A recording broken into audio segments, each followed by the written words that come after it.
So tonight we have our first in a four-part lecture series. This lecture series is called the Princeton Lectures on Youth, Church, and Culture. And when the IYM was founded in 1996, one of the reasons we were founded is we believe that youth ministry and scholarship, really robust academic scholarship, belong to each other. And the goal behind this lecture series was to put those two things in conversation and generate new scholarship on behalf of these two conversations, to bridge these two worlds, so to speak, praxis and theology. And so this four-part lecture series is a really important one for Princeton Theological Seminary. It's sort of a hallmark of this event, too. It's something that will probably never leave this event, or at least in the foreseeable future. So we are absolutely delighted to bring you tonight your first incredible lecturer for the week. I'm going to introduce her now, Dr. Almeda Wright. She will be our lecturer for today and tomorrow. Reverend Michael Mather will lecture Thursday and Friday. Tonight's lecture is entitled Movement to Movements, Young, Active, and Faithful. Almeda M. Wright is Associate Professor of Religious Education at Yale Divinity School. Dr. Wright's research focuses on African American religion, adolescent spiritual development, and the intersections of religion and public life. Her most recent book is The Spiritual Lives of Young African Americans, and she also co-edited Children, Youth, and Spirituality in a Troubling World with Mary Elizabeth Moore. Dr. Wright's other publications include several edited volumes such as Albert Cleage, did I say that correctly? Say it again?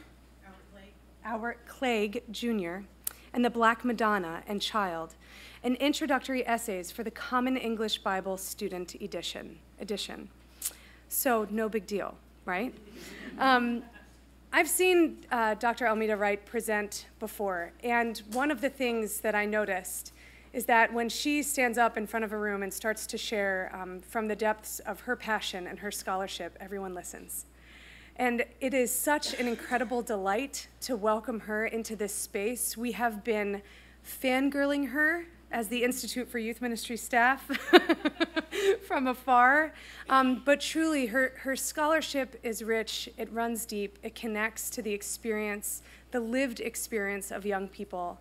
And we are so incredibly gifted to be able to stand in her presence and learn from her tonight. So please welcome with me Dr. Almeda Wright. Now, that's going to be kind of hard to live up to, but clearly I'm taking you wherever I have to go to present and lecture from now on. Telling you, if Abigail is your hype man, you can do anything. I'm sorry, hype woman. Thank you. Good evening.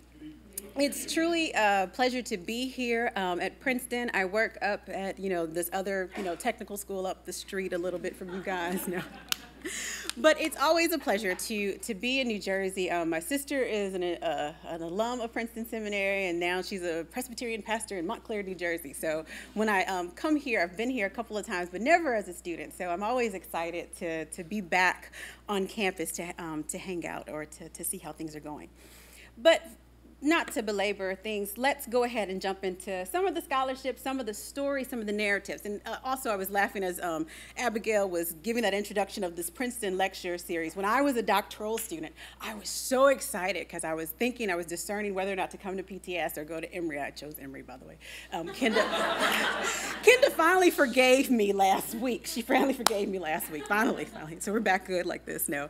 But I remember when I was discerning, one of the things that was so attractive was this lecture series. So I've been waiting for my turn. I'm like, one day when I grow up, I want to be in this lecture series because I've been using the resources, because this has been and was one of the first places where they took seriously the scholarship and the praxis of youth ministry and never saw that they should be separated.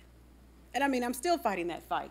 Whenever you want to write a book nowadays, I've had more publishers tell me, well, if you want to dumb down your scholarship, not dumb down, they never say that. If you want to take out a little bit of your sociological framing, then we would publish this yesterday. Because youth pastors don't want that. And I was like, but I don't believe you. But anyway. So I'm so delighted to be here. I'm so delighted to be in your presence. I'm so delighted to learn with you and from you over the next few days. I'm going to be around. If you see me pushing a baby carriage, also just shout out, there is a little person, 5.5-month-old, who might have much of my attention, but she's normally very friendly. She's a church baby. So she's very friendly, and if you look like Bill Lamar, she'll even smile at you. So no, these are the things that we're working with here. So let's begin. Movement to movements. Young, active, and faithful. Now, the reality is I was a teenager many, many moons ago, but I remember one of the major joys or milestones of being an older teenager was learning to drive.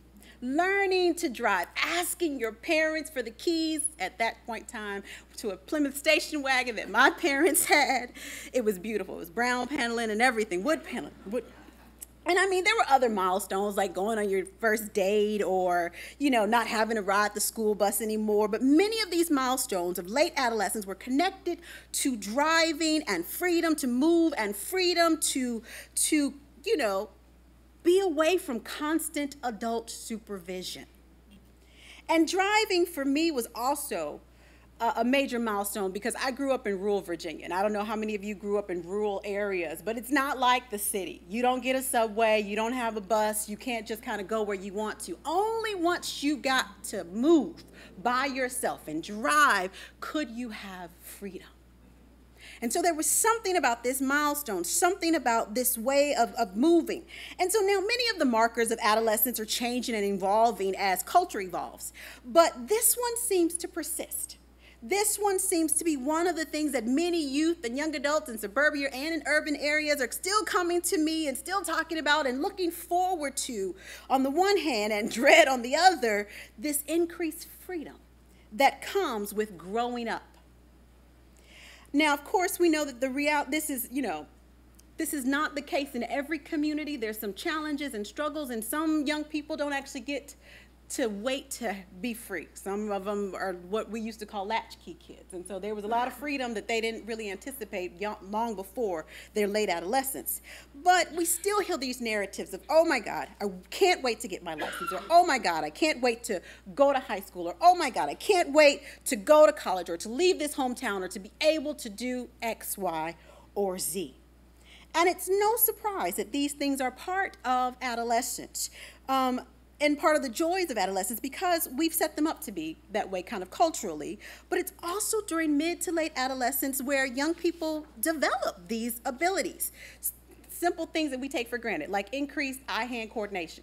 You're gonna actually need that to drive, to move, to kind of be around, but also it's a time when young people are able to take on more responsibilities, or we hope that they're able to take on more responsibilities because they now have cognitive and physical and emotional well-being that allows them to make better decisions or to be responsible for other things. And even as we lament the rise of some, what we call helicopter parenting or tiger mothering and things like that, we recognize that many young and older teens are taking on these new kind of responsibilities and pushing the boundaries and asking for space, asking for ways that they can begin to move and begin to grow. So on the positive side tonight, we won't work too much with the negative, but on the positive side, I want to lift up and affirm the resilience and agency of teens and even younger children as they show us time and again of their abilities to be full and active participants in their own lives when they start pushing and even in ways that we don't like and challenging us and saying, let me move, let me grow, let me be free. So adolescence, we know, is a time of increased freedom, and it's also a time of mutual interpersonal perspective taking. That is a nice mouthful for pretty much meaning that they now can take on the ideas of other people. They can see things from the perspective of others. This is a term that Bob Selman coined quite a few years ago at Harvard Graduate School of Education, and it's really just a theory of social perspective taking or role taking in which we recognize that once you get to late adolescence and into adulthood, they now have the capacity to say, let me look and see what it might be like to live in your shoes. And while it's not a perfect thing, it's the groundwork that they need for being empathetic. So developmentally, this sets us up or recognize. So we've got increased movement or desire to be free on one side. We've got increased eye-hand coordination, the ability to actually go and drive and do things on the other side. And we've got this social development of this mutual interpersonal perspective taken. And while we recognize that empathy may not be the driving force for all good things in the world, it's quite important. So against this developmental backdrop, we now see that young people are taking on more causes or finding themselves either because of an injustice that they've directly experienced, or something that they've felt they've been connected to either via social media, that they're now saying, wait a minute, I feel the pain of this issue over here. I am moved with compassion. And I've been saying this for years, and you all who work with young people, you know, or work with teens, you know firsthand that teens, more often than not, are moved with compassion and want to help. They want to make a difference in the world around them. Now, they struggle sometimes with how, but most want to. And so here, I've been taking probably over the last 5 to 10 years or even longer, actually quite longer than that now, but I've been taking time to actually begin to pay attention to how young people, or where do I observe teens and youth participating in and protest, or participating in community organizing, or beginning to live out or figuring out what are the ways that I can do something based on this newfound mutual interpersonal perspective taking, as well as these passions and this compassion that is now moving within me. And so we've seen young people and youth and young adults, and we can probably have our own list of places where we've observed them. But for the most part, recently, we come up with lists, and prominent ones like Black Lives Matters, or even youth and teens participating in more recent women's marches and the Me Too movement. And actually, I saw recently like the Girls Too, calling attention to the way that a lot of sexuality and sexual harassment is happening even younger and younger, in ways that we don't always attend to. Things from environmental rallies and immigration rallies and water rights rallies. And things like March for Our Lives, which it dawned on me the other day that we are in April already. I was like, wait a minute, we are almost at the end of April. We've made it through Easter, and it's been over a year since the Parkland shootings, and then the student-led organizing, and to the response, like, that was February of 2018, and it's amazing to me that it has been a year, and I was in some ways lamenting, because I was like, I want and I wish that that year timeline would indicate that nothing bad had happened since then, or that we could archive what those students were doing then and put it, you know, into the annals of history, or put it into this category of anomaly. But we know that that's not true. Because just this past week, schools in Denver were shut down on the 20th anniversary of Columbine from a credible threat. So, or just every day where, like, we have students and young people who their lived reality are like active shooter drills.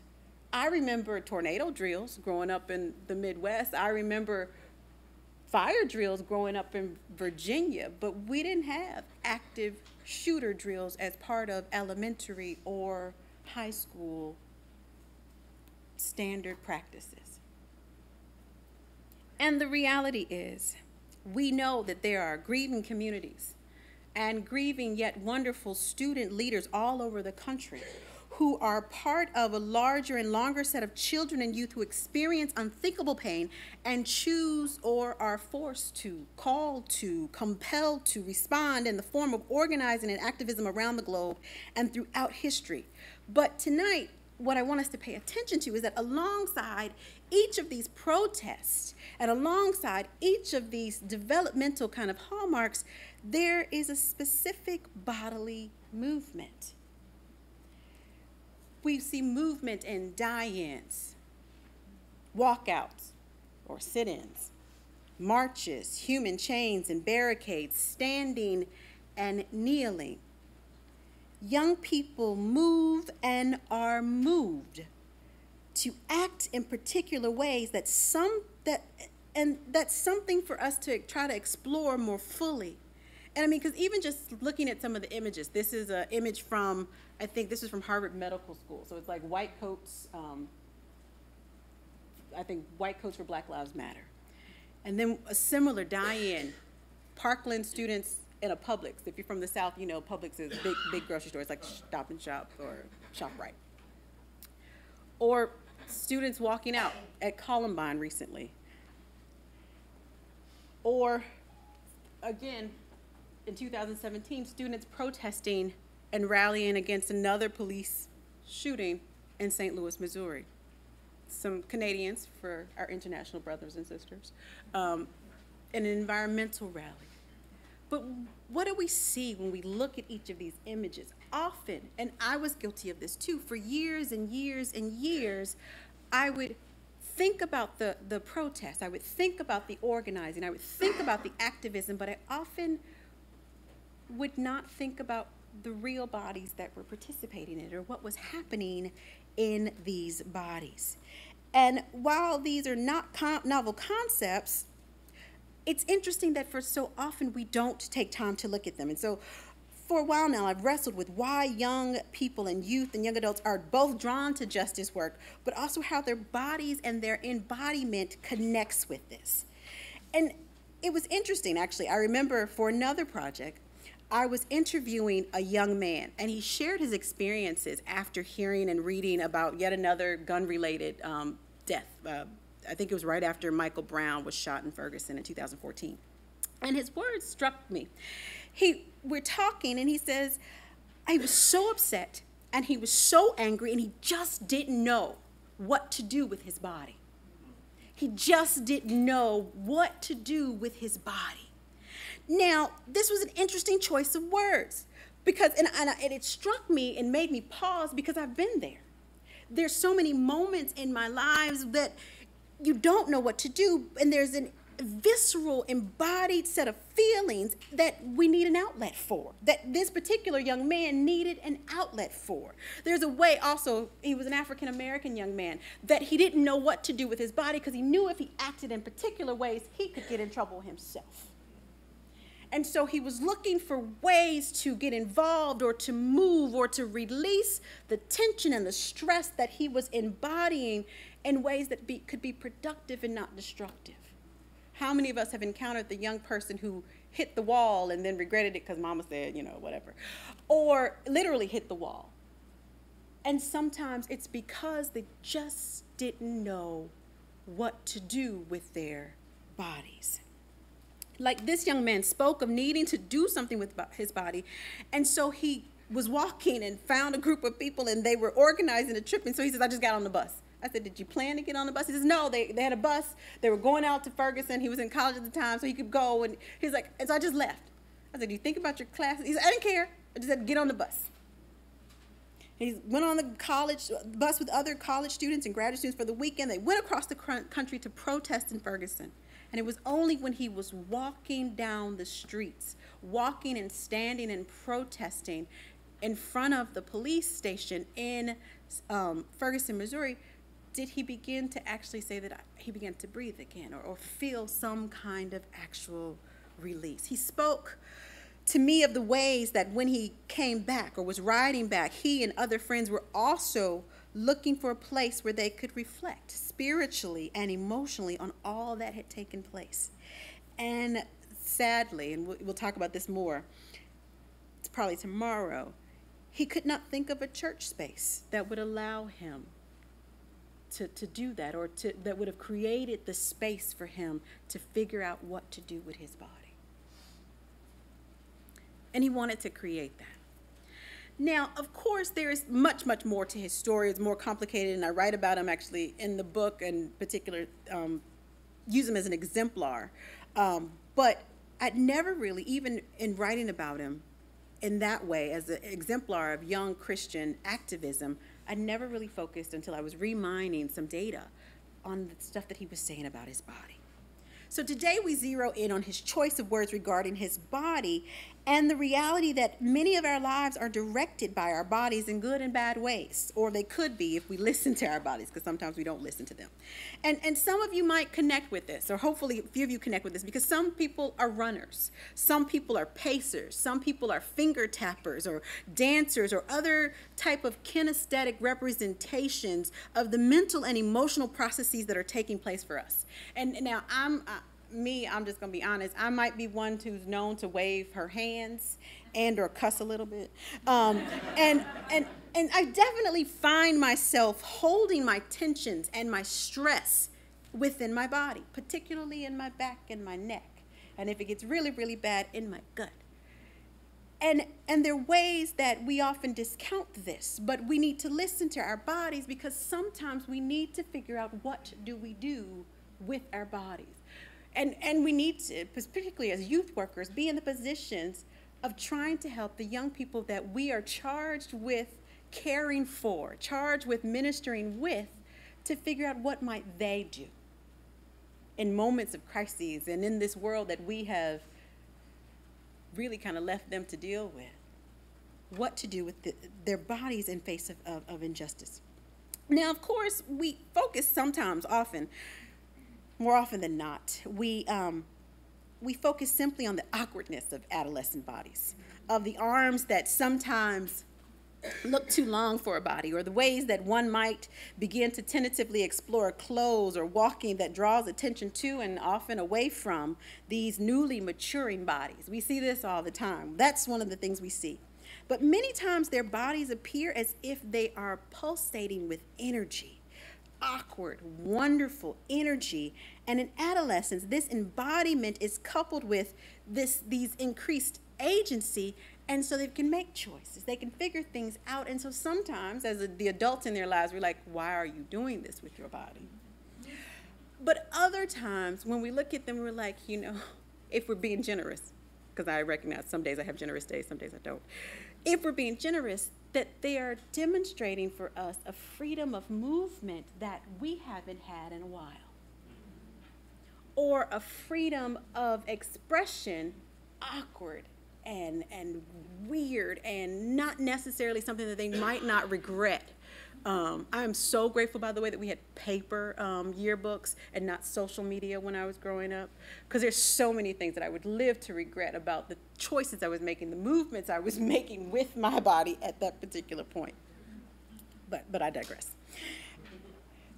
But these bodies are tools for action and for spirituality. They're sites of embodied knowing and acting, such that when we help youth attend to them and to think more carefully about what their bodies are telling them, we can help them see what and how God is actually calling them to act for good in the world around them.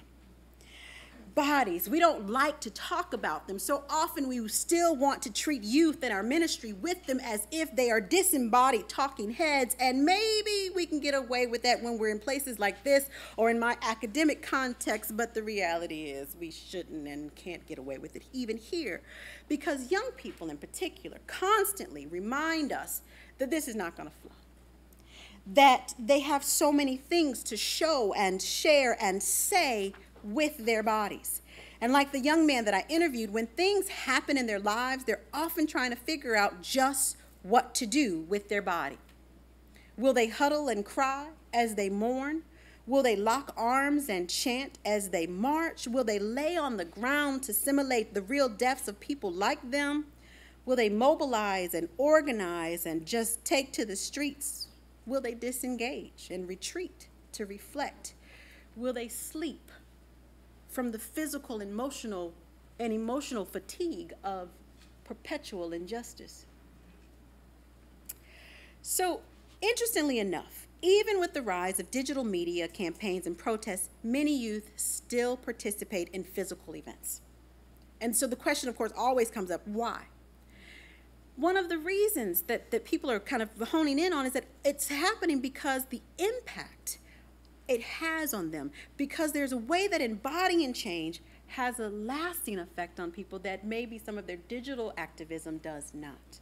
And so you'll see young people being pushed or drawn to these particular physical movements, even as they're constantly inundated with some of these social and digital movements. So from these various movements and protests led by teens and young adults over the past 5 years, decade, a few examples stand out and have been theorized in ways that will help us tonight think about the significance of embodiment, movement, and social change movements. So for example, I refer to a professor of dance, Anusha Kadar, at Colorado College, and she wrote this helpful piece on the hands up, don't shoot chants and embodied protest in Ferguson. And I don't know if many of you remember, but the chants and gestures were repeated around the world. And Kadar summarizes it. She's like, unlike other slogans though, quote, hands up, don't shoot is not just voice, it's also embodied. Contained within the phrase is both a plea not to shoot as well as the bodily imperative to lift one's hands up. Since Michael Brown's murder, we've seen the photos of young black men and women in Ferguson, Tibetan monks from India, black Harvard law students, school children in Missouri, young people in Moscow, a church congregation in New York, and all with their hands up. Some stand, some kneel, some bend their head, some stare straight ahead. Each one symbolizes a bodily act of solidarity with Michael Brown and victims of oppression of state over citizenship around the world. The hands up gesture has been transformed into a different kind of weapon, end quote. And I thought about this. It's like, why did this gesture, why do particular gestures, this is just one example, take on a life of their own? Why do these bodily movements, despite their simplicity, begin to spark larger and longer discussions and lasting memories and actions? Kadar talks about 5 reasons, and I'm going to share those briefly, and then we can dialogue a little bit more about some other ones. She talks about the way that this gesture of hands up, don't shoot, or other bodily movements become part of a habitus. Of course, we know that's referring to the classic Pierre Bourdieu term, defined as the way that society becomes deposited in persons in the form of lasting dispositions or trained capacities and structured propensities to think, feel, act in determined ways, which then guide them. So we know when we raise our hands, right?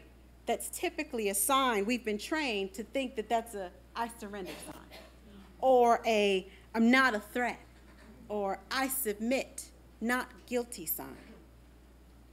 But we recognize that when some people embody this gesture, it is not read and or treated with the same general habitus that we have been formed in. So the American and US context, this habitus should say that when we throw up our hands, we know that's a universal sign that we've been trained into that should say not a threat, submission, deneutralize, kind of the de-escalate the situation. But we fail to recognize that there are also counter habitus that we are living in that have also trained us when we see particular bodies, despite the gesture, that they get read in particular ways. What does it mean then for this gesture to not work? Which is why Kadar also talks about it not just being part of our habitus, but as a failed sign. She talks about the reality that, as we've noted, that on somebody's the gesture does not work. And so what do we do when we have a dominant culture or a dominant way of thinking, but we also have an equally compelling or an equally moving set of cultural scripts and strictures that then say, all right, it works for this group here, but over here we must have a different set of rules. Now, of course, we don't like to talk about it, particularly in places like this, where the different set of rules, named by no other name than white supremacy, or different set of rules recognizing that there are things that we are trained to do. We call it implicit bias oftentimes, that have then created a new culture that even in spite of our best efforts, be the viewer, the police officer, the trainer, white or black, male or female, because of the culture, because of the habitus that we are now participating in, the different gestures are read differently. So it becomes a failed symbol. Some gestures that should save you don't work when the body or the person acting it has already been read as irrelevant or less than. I'm reminded here also of educational theorist Henry Giroux as he writes about this culture of disposability, where he says in the U.S. culture there's often a subculture that we have now begun to say that some parts of our community are disposable. No one's going to actually put that on your label, you know, when you pick up your ID card, you know, good, disposable. But there's a way that we treat people or don't treat people or mistreat people that tells us that we have begun to value this particular group, and then we've also begun to devalue this other group here.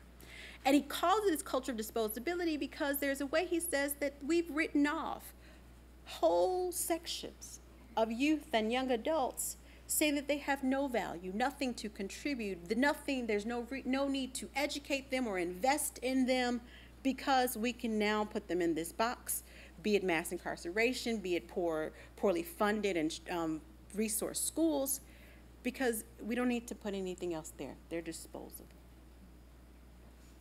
What does that mean for us? So, habitus of Feldsheim, a gesture of innocence, possibly one in which even, Kadar writes about this, even in one's dying act, trying to have a final bodied corporal act of agency. Also talking about it as a choreographic tactic.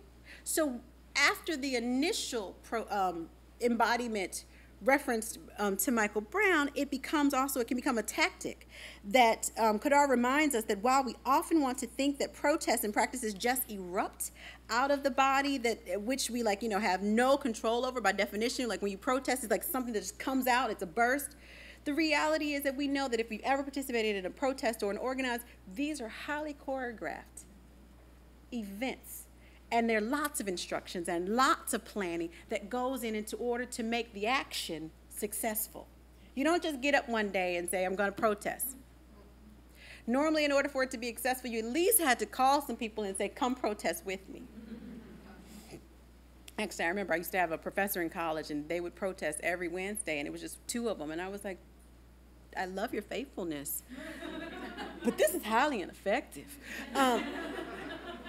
And I really probably, had I been kinder, I would have been like, let's go at least be with you in this moment. But there's a way that they're highly choreographed.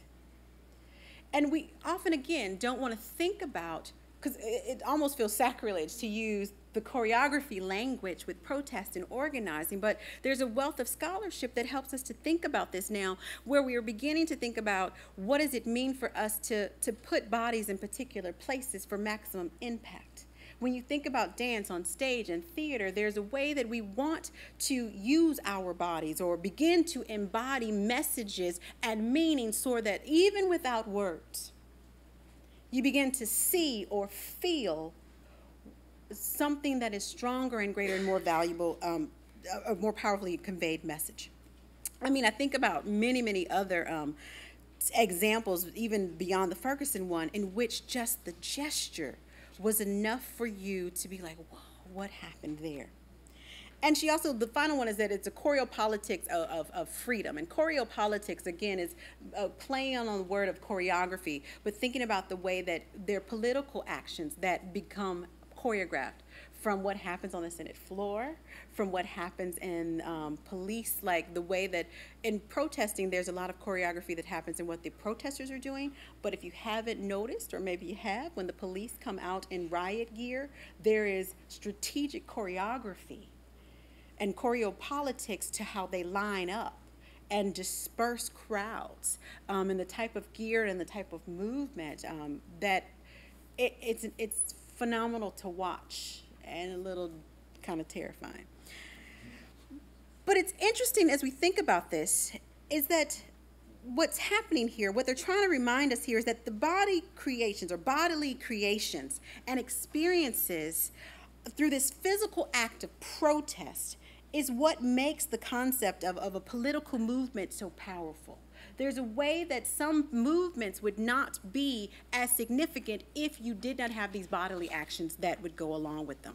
And so scholars are reminding us or pointing us towards the ways that body or embodiment are important tools. Movement is important because it often makes us remember that there are real bodies at stake and in play here, as well as real bodies that are treated differently that we must attend to. So here's the question, or one of the many questions. As a Christian public theologian and practical theologian, I'm always forced to wrestle with not only what's going on in society in general, but to look at specifically how and where we see examples of youth movement and embodiment in Christian communities, and how faith connects with or does not connect with these questions around social change. And so when I was thinking about the interconnections of body, social change, and movements and faith, I had to think carefully about our theology and practices. And we in general have to think carefully about our theology and practices, questioning simply whether or not they support or hinder youth in their development, in their action, in their agency, and in their desires to grow in faith. For example, questions like, what does our theological anthropology look like? If I talk about teens and how much they are soul bodies, big bodies that are moving all over the place, or embodied places where they are awkward and wonderful, do we have theological anthropology that is robust enough to attend to what young people are feeling and doing and the awkwardness? Like we might have a couple of words about the Imago Dei, but have we also said something about what God might be saying to us and through us that's beyond don't touch, sex is bad, bodies are bad? Or do we take bodies and movements seriously in our churches? And I'm not talking about the 300-year-old congregation that finally got a liturgical dance team last week.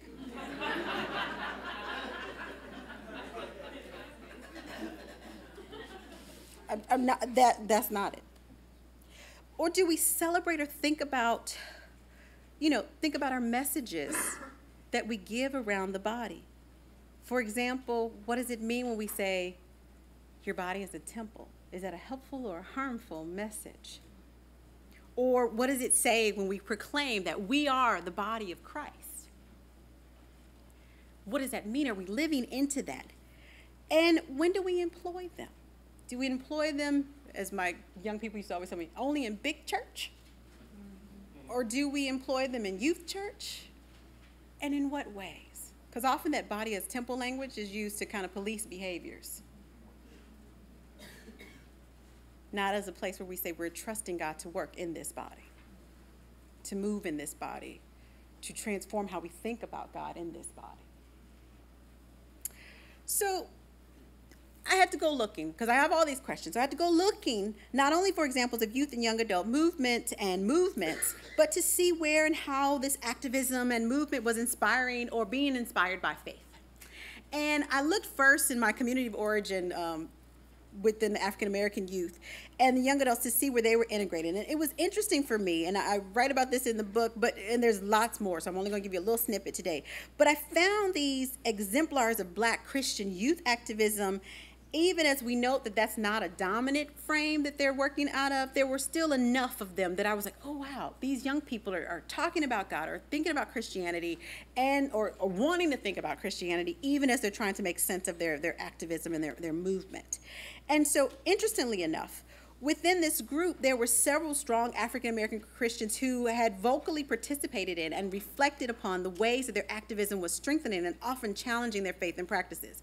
And honestly, I had more young adults than teenagers, and we can parse out why this might have been possible, who were doing this critical self-reflection on faith and their activism, or faith in their bodily movements. But I remember just in general, I was thinking about the young man, Jonathan Butler. He was a graduate student who participated in a hunger strike out at University of Missouri, Mizzou, in order to demand change on that campus. And ironically, and most people, and I guess I just watch the news listening for faith because this is what researchers do, but I remember each interview, he was talking about how seriously he had to take this faith fast that he was doing. So he had to call up his mentors and call up his pastors and ask them to pray with him to gird him up in order to be able to partake in this hunger fast. But again, so there's one side where he's like, okay, he's praying and he's fasting, and we understand what that spiritual discipline is, but we often do not attend to what it is doing for the body, or what it means for us to deny the body food, or to be so weak, or to put our bodies in particular ways that we would actually say, I'm going to use my body in a way that is going to draw attention to, or try to draw attention to, injustices for other people. What would it mean for us to deny ourselves particular things, or even just to turn down our plates in this particular way? But Jonathan Butler did this because it was interesting because he knew that he could die fighting for what he believed in. Had the administrators of that university been like many other administrators of other universities, this young man would have died before they responded to anything that he was doing. And that's often what a hunger strike looks like. But it also included things like, and I just have to lift this image up because it's still phenomenal to me, figures like Bree Newsom, who is best known for scaling the flagpole down in Charleston, South Carolina, to remove the Confederate flag 9 days after the 9 people were massacred at Emmanuel African Methodist Episcopal Church. And Newsom's work was interesting, again, for me, because you got to go kind of deep into mining some of the resources to hear her talk about her faith journey. She talks about being a prayer warrior. She talks about her sisters being prayer warriors and getting them together before she agrees. They're at a planning meeting. Again, this is not something she decided to do. She just woke up, she saw the flag, and decided to go scale the pole. No. Weeks and weeks of planning, weeks and weeks of protest. And in the planning meeting, she said she walked out of the meeting and had to go call her sister so that she could pray and discern whether or not it was the right action for her to take, because she knew her body would be on the line. Also, we don't think about what's happening with her body. First and foremost, how many of us are bodily strong enough to make this our moment of protest? I will be the one at the bottom with the water. Not necessarily going to be able to help you get up this. But also the reality of life and death here, and she talked about it in one interview, that there were police officers who had tasers in their hand. Had they even misstruck one time, she could have been electrocuted going up this metal pole. So what does it mean to fast, to deny oneself food and basic nourishment as a means of drawing attention to injustices around us? Or what does it mean to risk one's actual body climbing a flagpole, or to train to be strong enough to scale this pole in order to embody one's faith and justice commitment? Also with Bree Newsom, if you remember any of the sound bites from the interviews, she was quoting scripture as she was going up and coming down this flagpole. In each of these cases, attending to their bodies reminds us of the real lives and people who were in harm's way that they were attempting to draw attention to.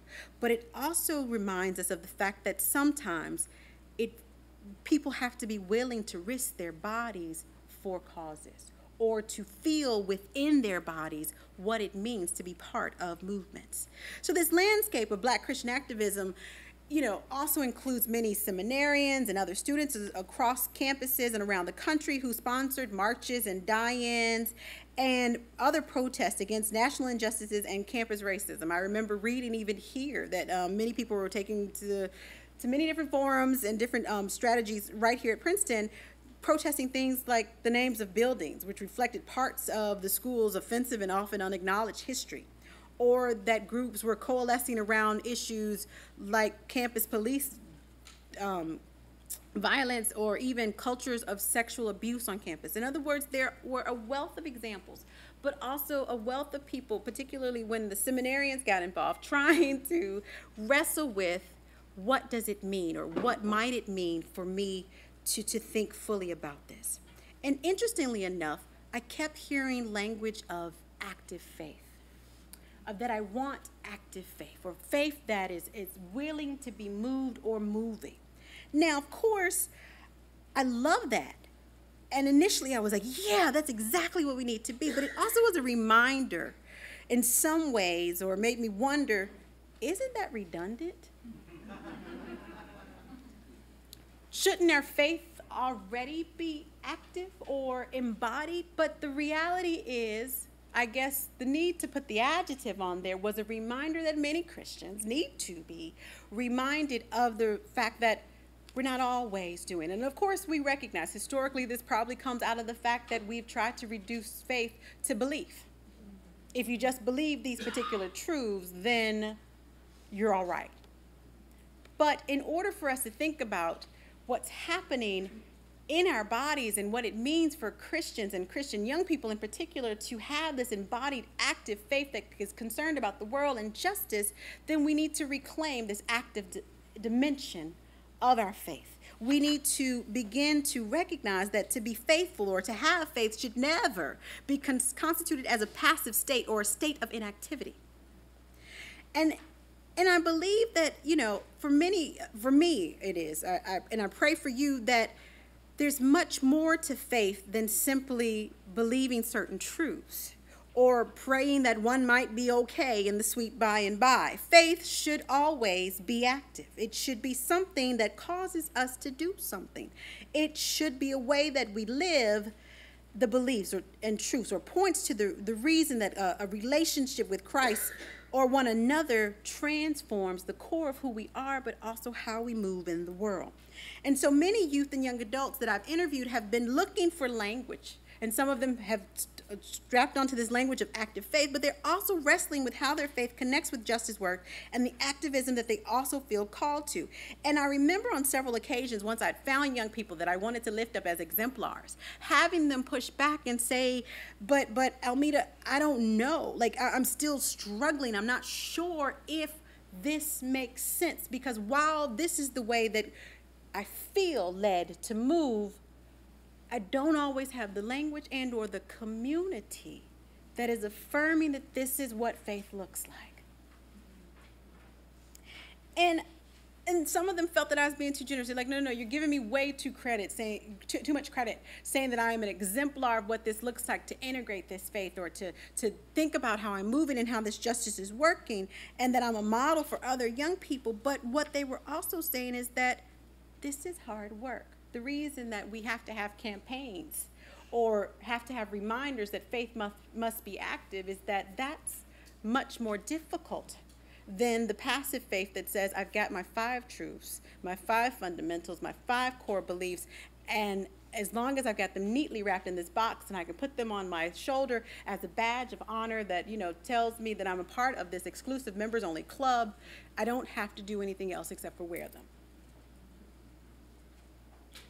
But if we are going to embody faith, that's a lot of work.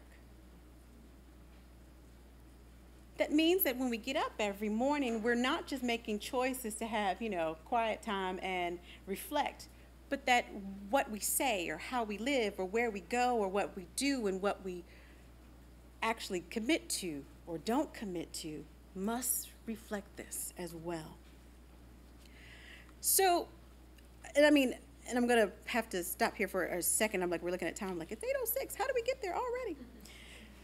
I want us to leave us with the last few thoughts and then open it up for a few questions. Interestingly enough, I also found a young person, a young adult, she was a seminarian at the time, Nicole Simmons, who wrote in an online column, Urban Faith, regarding her experiences of a dying at Candler School of Theology.